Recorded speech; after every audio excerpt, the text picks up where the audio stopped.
You know the drill. Saiyan MGTOW here with over 9,000 opinions. Welcome to the video. Wow. It's bad enough when it's just a bunch of random shitheads cheering on Trump's lawless rhetoric. It's a lot more alarming when that applause is coming from the people whose main job is to see lawlessness and stop it.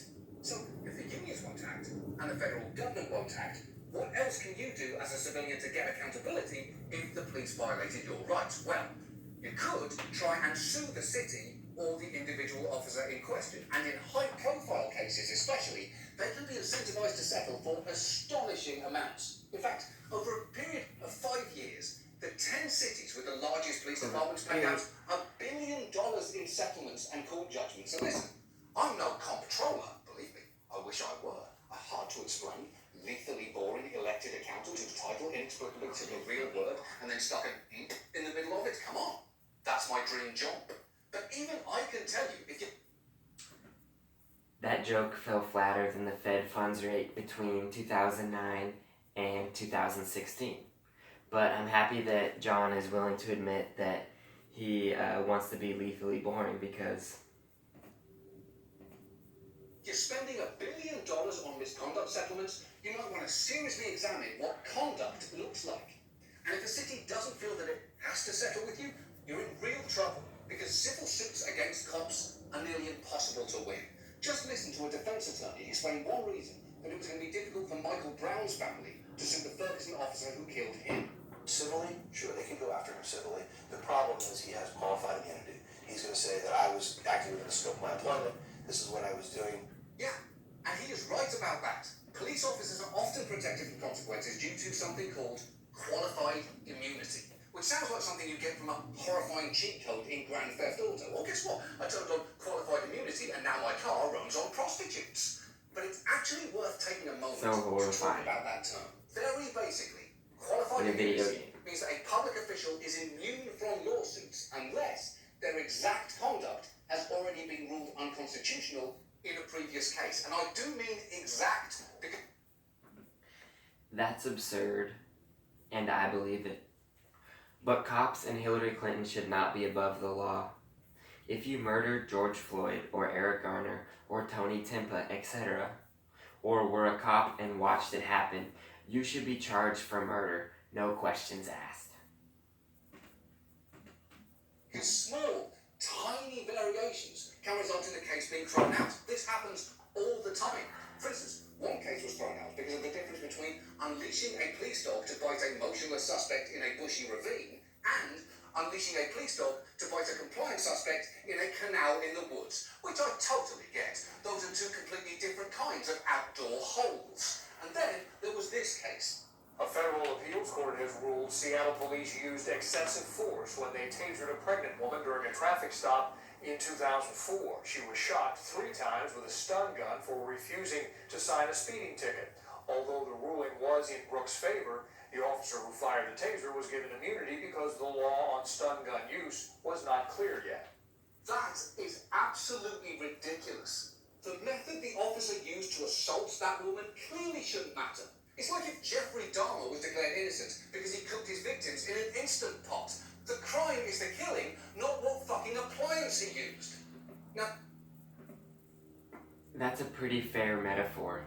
I agree there should be no extra protection because there isn't a specific law about every single possible thing a cop could use to assault you. That's ridiculous. Good job, John, for pointing this out. Now, the good news is, there is a chance that the Supreme Court will soon decide to reconsider qualified immunity. There's actually a bill in Congress right now to abolish it, although even if it passes, it may have to wait for a new president to sign it, and we may not get one of those anywhere from the next 4 years to never. But while ending qualified immunity would be great, that alone isn't going to be nearly enough. And that brings us to our final point here. What do we do now? There are a lot of suggestions to look at. Unfortunately, some prominent Democrats have been spitballing ideas that are embarrassingly small and perhaps no more ridiculous than this. And my idea that instead of standing there and teaching a cop who's an unarmed person coming at him with a knife or something, shooting in the leg instead of in the heart is a very different thing. There's a lot of different things that can change. Wow. That lack of imagination is not particularly inspiring, but also not particularly surprising coming from Joe Biden, who is truly the getting shot in the leg instead of the heart candidate right now. And while that's obviously absurd, the instinct that Biden just displayed there, that the key question is not if an officer should shoot someone, but where, is shared by many politicians. I can't believe I'm about to say this, but I'm about to go to bat for Joe Biden. I see nothing wrong with what Joe Biden just said. It's not absurd. If someone is charging a cop with a knife, what would John Oliver have the cop do? Run away? What if they can't? Do nothing? Get stabbed? Use martial arts and take the knife away? Use a taser? Seriously, John, do you really think there isn't a time for a cop to just shoot someone in the leg or arm? It doesn't sound like John can imagine a cop ever having to shoot a person in the heart. So then, why should cops have guns at all, according to John Oliver? Maybe he thinks they shouldn't have guns. Well, I do. I think Joe Biden is right. When a knife-wielding person is closing in and you think you have to shoot them with your gun, or they will stab you with their knife, and you have the time to aim to shoot just the leg or the arm, then that's exactly what you should do. Having said that, Biden likes to sniff and grope prepubescent girls, and therefore he disgusts me.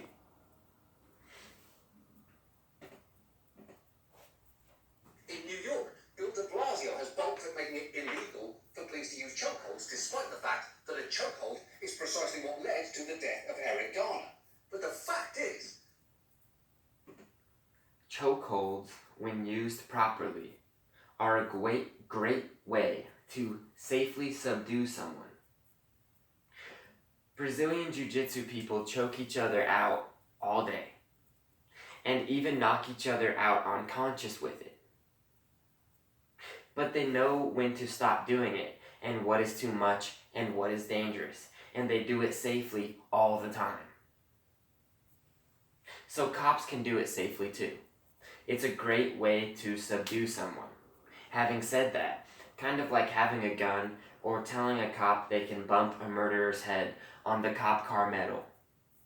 There will always be cops who use the tools at their disposal in an unsafe manner.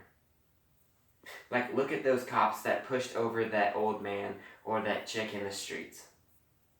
Cops should be legally allowed to push people out of the way sometimes, like to move through a crowd to chase a murderer.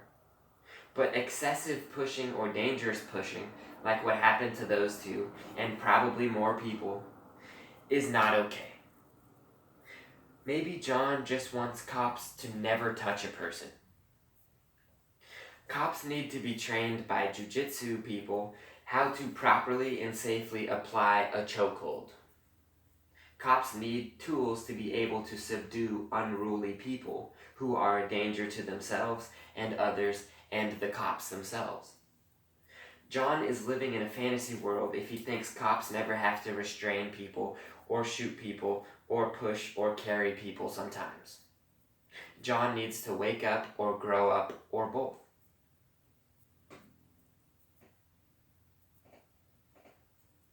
the incremental reforms that we've tried, like the wider use of body cameras and implicit bias and use of force training, are not, on their own, going to cut it. And I'm not saying that we shouldn't still try them, but in many cases, you're contending with an entrenched police culture resistant to any effort to compel reform. That is why many are advocating that we rethink police from the ground up.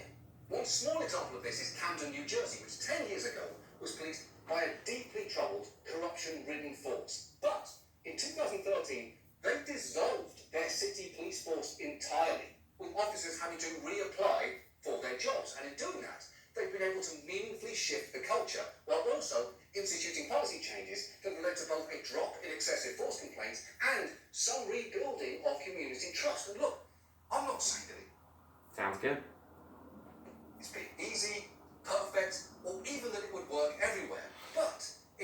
expand our idea of what is possible. One even broader idea that's gaining momentum right now is defunding the police. Now, that's a phrase that on its face makes sound alarming to some. In fact, just watch this professional alarmist be alarmed on his very bad face. Defund the police. No more cops. That's what they're fighting for. That seems like a fringe position, but in the Democratic Party, it isn't anymore. If you live in a gated community, it might sound like a good idea. You've got your own police force. You have no plans to replace them with rapid response social workers, so you're set no matter what happens. There aren't going to be any rapes on your street. But what about everyone else? What's going to happen to them? Okay, first of all, in all sincerity, Tucker, you seem nervous. This is a difficult moment, and I really hope you're taking time for yourself. I'm just a guy watching another guy. And whether it's through meditation, or yoga, or just kidding, fuck you forever, Tucker Carlson, you sentient polo mallet. Second, given the shockingly low number of rape cases that actually result in charges, much less convictions, I really wouldn't be holding that up as proof that our current system is working well. And finally, defunding the police. Rape cases are shockingly backed up and not resolved quick enough. But just because our current system is failing doesn't mean giving them less money will help. Better leadership is what we need. And rape kits should be a top priority in my opinion.